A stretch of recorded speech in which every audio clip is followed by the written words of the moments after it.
All right. Good morning, good afternoon, good evening, YouTubers. It's good night for me, very, very shortly. I need some sleep badly. Okay, I started talking about special forces and then had to cut off. So I wanted to go ahead and finish that thought up. Um, I talked earlier in one of the videos about A teams. They cross train. There are who knows how many retired special forces across this country. There, if you've never heard about the 3%, it took 3% of the United States population before 1776 to wage a revolution. So 1 to 3% is all you need to bring off something major change. Okay, these guys know history. These guys are political science majors. They're economists. Yes, they are special forces, but when you go to West Point, you're not just partying. It's not Animal House. It's not fraternities and sororities and all that crap. They're studying. They study war. They study strategy. They study tactics. They study, history of battles, generals, Hannibal, Caesar, Napoleon, Patton, everybody. Okay, so, yeah. So I started talking about the resistor, and I just want to, just a quick intro to the idea. It was a Special Forces underground newsletter. Back in 1993, 94, whatever, I was working on docs, and we had any number of newsletters going through there. Jack McLam's newsletter, Vampire Killer 2000 was his book. Look it up. Bo Greitz had a newsletter going. Just a whole bunch of them. One of them was the Resistor, and one time I walked onto the dock with each one of us would get a copy of something and then make multiple copies of it and hand them out. I made, I believe, 30, maybe 50 copies. It was at least 30. I think it was 50. And I went into the dock in a freight handling operation with the express purpose of only, and I qualified, I said, I will only give it to you if you promise me that you will read it and, understand it as best you can. And by the time an 8-hour shift was over, I had given away all of them. So it was quite the deal. So my name is Leslie Bates, and I have a story to tell. Once upon a time, while innocent people were being gassed and incinerated by the Clinton administration, Waco, a member of this 3rd Special Forces Group, Steve Michael Berry, decided that enough was enough. He, with a small circle of associates, created the Special Forces Underground. This initial cell within the United States Army dedicated themselves to the task of restoring the federal government to full compliance with the Constitution. Stephen Berry was an excellent expert propagandist. He apparently wanted to get the word out in a deniable fashion. To this end, he created a prototype of a propaganda newsletter, The Resistor. He gave a copy of the prototype issue of The Resistor to a reporter for Soldier of Fortune magazine. The reporter in turn faxed it to his editor and publisher, the retired Special Forces officer Robert K. Brown. If you are a reader or were a reader of Soldier of Fortune, you know who Robert K. Brown is. I do. Lieutenant Colonel Brown thought the prototype issue of The Resistor was so neat that he offered to give a free copy to anyone who sent a self-addressed and stamped size envelope to the SOF office, and the rest is history. At that time, it was 24 pages. The copies that I made were 24 pages. Not so today. It's 100 pages, I believe, now.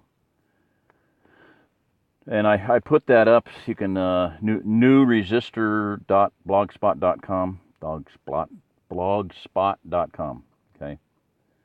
The magazine of the Second American Revolution, does it say? The weblog of the Second American Revolution. Well, hate to tell you, that ain't gonna happen probably. 2008. Okay, now here, this is 2004, dates back. Official publication of the Special Forces Underground. You don't agree with everything these guys think. You probably will agree with a lot. Their perspective of the world is like a Zen cone and forces you to look at things in a way you never before considered. At little times they can be a little tinfoil hat, but maybe that just comes from having seen a little too much to be objective, like see friends get killed and whatever. Yeah, definitely. So, Volume 1, Number 1, Summer 1994. That's what I thought it was, 1994. So, breaking with the almost universal tradition of the underground publications, we're going to inform our readers exactly precisely what we stand for, and why. Have no doubts, we are political, we're also soldiers. There is no contradiction. Every member of the armed forces takes an oath to defend the Constitution against all enemies, foreign and domestic. The resistor does not take this oath lightly. They want to know what the Constitution is about. So, very. What we stand for, philosophy is straightforward: strict constitutionalism, isolationism, laissez-faire capitalism, individual rights, limited government, and republicanism. What we oppose: the resistor opposes statism, liberalism, tribalism, socialism, collectivism, internationalism, democracy, altruism, politics, and the New World Order. Big time on the New World Order there. All right. So I want to make a point. I want to kind of give you a flavor of what these guys are about. They are, if you've ever read a book or thought about reading a book, and one of my subscribers asked me if he should get the audiobook, and there's a lot of other things you could read, but Atlas Shrugged is, and the reason I kind of have hesitation about it is because Ayn Rand, A-Y-N, she developed a whole thing called Randian politics, but that is basically their political stance, to my understanding. Maybe not everybody, but to a large degree, the resistor is based on that philosophy. What does Atlas Shrugged mean? If you don't know, it's like during a time of tyranny, you're a mechanic or something, and you shrug your shoulders, like you do your job, but you might drop a wrench in a gear and bring the whole factory to a halt, or you might accidentally dump some sand in some fuel mixture to clog something up, and just things like that. Throw that back on the bed. So my point is this: please understand, these guys are professionals.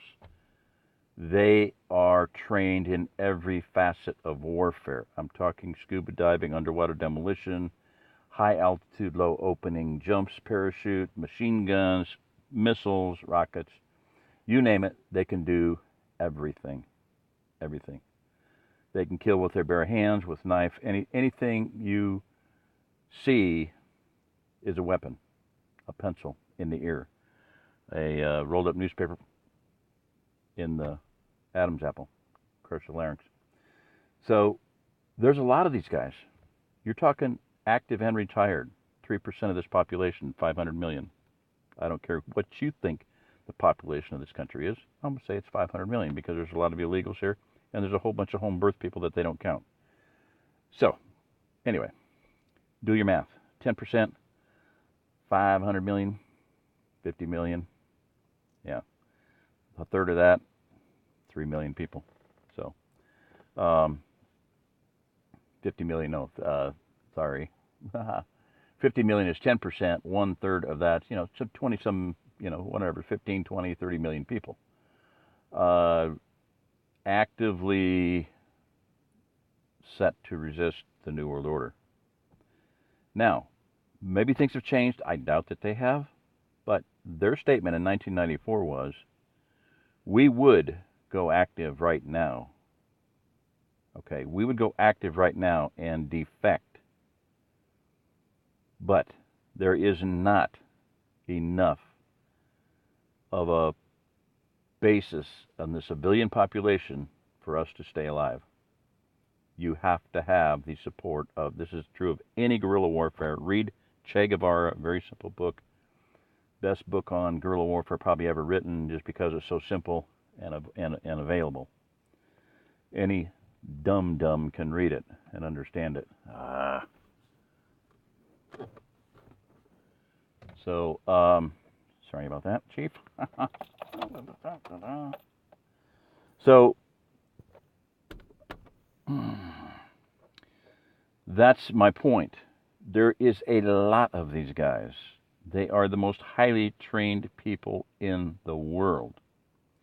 They know that they cannot survive on their own. And I'm talking a whole bunch of them. They run it an underground, but it's passive. Atlas Shrugged is, we're going to defect, but we're going to defect in place. And here's where it comes down to brass tacks for all you civilian, what's the word, a candy-ass civilians that think you're tough. Oh, just give me 2 minutes. And you're not going to have 2 minutes. Give me 5 minutes. No, you're not going to have 5 minutes. Okay, let me get to my SKS, yippee-ki-yay. Okay. One of the points that they made, and they said this, that's the terminology, you candy-ass civilians had better get your shit together right now, because when they issue the order to go and take the weapons from you civilians, we're going to do it. Understand this. We're going to do our job. Wink, wink. We're not going to do our job completely. Okay? So just understand. When we come knocking on your door and we say, give us a weapon, give you your weapon, give us a weapon. Now, if this is special forces, now if you see a German or somebody in Russian, Australian, Chinese at their door, all bets are off. Light them up. But special forces, American special forces, they will come to your door. They will knock and they will ask for your weapon. We have a registered weapon, SKS, whatever, AR-15. Give it to us. And they said, just don't fuck with us. I'm just quoting exactly what they said. They said, don't fuck with us. We will kill you. We're going to do our job. But if you give us a weapon, we'll be happy to go on our way. We don't care if you have 99 more. So just get that in your head. Give them a piece of junk, whatever. If they're asking for a registered number, I sold it, have the paperwork, whatever. But my point is, they're going to do their job. They're going to shrug. They're going to drop a wrench. They're going to put some sand in the paint or in the fuel, whatever it may be. And they're going to do their best, actively doing their job, but passively resisting. So I hope that makes sense to you, because it's going to come down to brass tacks here before long. So there you go. So that was my point. My point is that the gray man, the lone wolf McQuaid, the lone wolf, no, we're talking community. If you have not read, and I have done videos on it before several times, some of them are old, I understand, but the Hopi elders comment, this is a time to build community. If you are not building community, you are not a prepper. If you are not building community, you are not a survivalist. If you are planning on hanging out by yourself, you're not going to make it.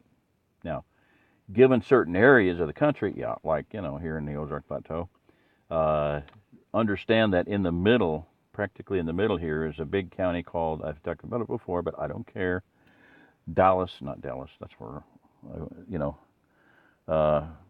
I'm going back to Dallas County because this is very fascinating. I'm going to do a video on it. I'll just go to it and go through it a little bit. The Well-Fed Neighbor Alliance County Restoration Manual. Dallas County's in there, and they quoted my book too, so that was pretty awesome. I never knew that. I got to read the thing. Sorry about that. Okay, so come on. The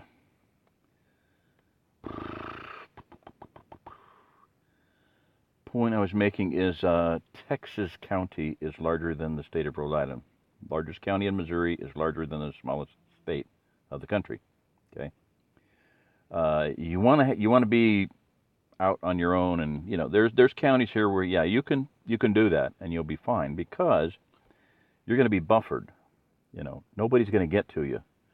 I did the math on, if you take the entire population of Kansas City and empty it, nobody's staying there, even though there's one of the best markets, farm to market, in the country, maybe in the world, in Kansas City. the hen markets and all the community-supported agriculture system going on there, inner city stuff, urban guys. If you empty the entire population out into the country, it doesn't take very many miles of added diameter of, pi r squared, okay, just the radius, to completely absorb, because everything around Kansas City is farming country. So you're either going to be a good person, you're going to find work, you're going to find shelter, you're going to find food, and you're going to find a place to help out, or you're going to be dead real quick. Okay? Thieves are not going to survive very long, because this is one of the, it's pretty heavily armed. Look up the Midwest Gun Trader and look at the number of weapons for sale in many other states. Missouri is like, by far the most, so in handguns and rifles, shotguns, whatever. So there you go. I want to get you to understand that lone wolf is not going to cut it. Read the Hopi Elder Statement. This is a time to build community. Where's your community? Don't look outside yourselves for the leader. We are the leader that we were looking for. You are the leader you've been looking for. So we need to be doing that and understand that these guys, I'm going to say it once more, the most highly trained killers, soldiers in the world, do not dare to go rogue, because they know there was not enough support in the civilian population. It's like one of the foundational 10 commandments of guerrilla warfare. You have to have the support of the population within the nation that you're helping. And you have to have help from outside that country. You cannot wage guerrilla warfare or do whatever they tend to do without those two things. And there's other factors too, but those are two of the most basic, most absolutely necessary facets of running a revolution, or whatever you want to call it. Okay? So I hope that will sink in. If we are not going to help each other, we are not, as a people, as a whole, going to make it. And anyone who is not wanting to help other people, or only wanting to help themselves, you might make it, you might not. I do not believe that people who are intending to be selfish and intending to be divisive are going to be highly regarded by the Most High Yah. And it is His laws that we are going to be living under, is my opinion, in this region. Okay? So I've said before, if you're coming here, don't bring your stuff here. Don't bring your excrement here. Dig a hole and bury it there. One case was my daughter and son-in-law had a friend who liked to dress up as a clown. And when I saw him out in front of my granddaughters with their dresses blowing up, pushing them on the swing, not behind them, in front of them, I was like, okay, guys, you don't need to have that kid ever watch your children. And I warned him, and I said that, Father's not going to allow that. Judgment will happen. Anyway, for whatever reason, however it happened, he had never been married, young, baby-faced looking guy. But 6 months after I made that statement, he died of cancer in excruciating pain. So I don't know. I didn't, I just think that I've said before, we are going. The law of God of the Old and New Testaments is going to be becoming more and more ineffective. That's the best I can say it. So I believe we're going to be living under those laws, whether we actually physically, personally execute those laws and the punishments thereof, or it's done supernaturally. Don't know. I mean, there's going to be cases and things, because law is, we need to be a lawful people. And the laws in Torah are good laws. They're for our safety. So if you want to be in a safe region, you need to understand that you want to be, if you want to be safe, if you want to be, yeah, you know, a, if you want to consider yourself a prepper, you know, a survivalist or whatever, what have you, whatever you want to call it. And if you've listened to me any length of time, you know that I don't really like either of those terms. You're either prepared or not, and you're either a survivor or not. Survivalists left their fingers, bloody fingerprints, bloody fingernails, gouges on the outside of the ark. The survivors were inside. I really don't think survivalists, any of them, are going to make it. They're morally corrupt from the outset, if that is their stated mentality. And just a real quick case in point is the wonderful book Lights Out. Wonderful book, and I read it. Look it up, and I read the whole book. But that same author went and did a second one. The guy's name I remember was DJ. I can't remember the name of the book. I'll look it up someday. But my son, went from Lights Out and started reading that one, and it was like putrid. It was a typical prepper survivalist book. Young kid starts out, he's got his ATV, blah, blah, blah. By the time you're in chapter 2 or something, he has murdered an old couple for food or whatever you wanted, gas, killed them, raped a girl, left her high and dry. I was like, I'm not reading this to my kids. You know, it was a sick book. I don't know why he wrote it. As good as Lights Out was, it was the other end of the spectrum. It sucked. It sucked big time. It was a very regrettable and forgettable piece of trash. But the good thing about it was it explained. Now maybe there was something good about it. Maybe I'll go back and scan through it. But the one good thing about it was that it shows the prepper mentality.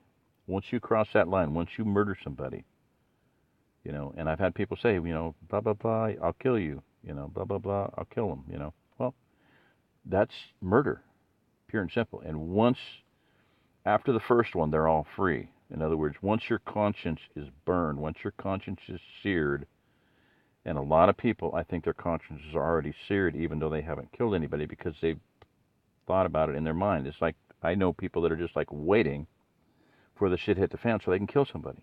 You know, I mean, it's just like, and I'm talking, you know, good, close friends that I, you know, I just hate to see it. And it's there's guys and not so much women, but a lot of guys are like that. Anything with a badge, you know, the old survivalist, quote unquote, prepper dictum, you know, anything with the badge, we're going to kill it, you know. So spare me. And that's why I read Lights Out and they went on to read We Interrupt This Program, because both of them dealt with the county sheriff as being, you know, a force to aid, to help in those situations. So, all right, this has been long enough, but I want to just get that out there. Look at the, you know, resistor, take a look at it or whatever, or not, whatever. I don't care, but you know, they had a lot of good stuff. Well, I'll tell you what, I can't remember one of the other things. Just a little bit. The one that I remember was there's going to be a rally in Washington, D.C. And they said, you know the rules. You don't wear your uniform.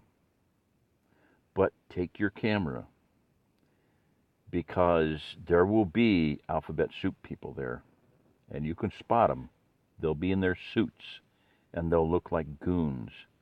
Take their pictures. We will need these later. So these guys are deadly serious, and with emphasis on the word deadly serious. They're serious, okay? So don't mess with them. If they come to your door and say, give me your SKS, give them an SKS, you know. Even if it is your only one. You can always get another one, you know. But like I said, if it's Russians or, you know, Chinese or Korean or something, then, you know, different story. But if, you know, if American Special Forces guys are coming, you know, they're going to be, according to what they stated in their newsletter, shrugging, defecting in place. Okay, so, all right, that's it. A little bit of resistor there, and we're going on to, I may just title this one separate because it's not so much part of the thing I was doing on the survival. No, it is survival quotient. So whatever, we'll see. All right, thank you all. This is Jerry Diamond with How to Get Out of Babylon. If you're listening to this, you are the remnant. Hope you are. Good night.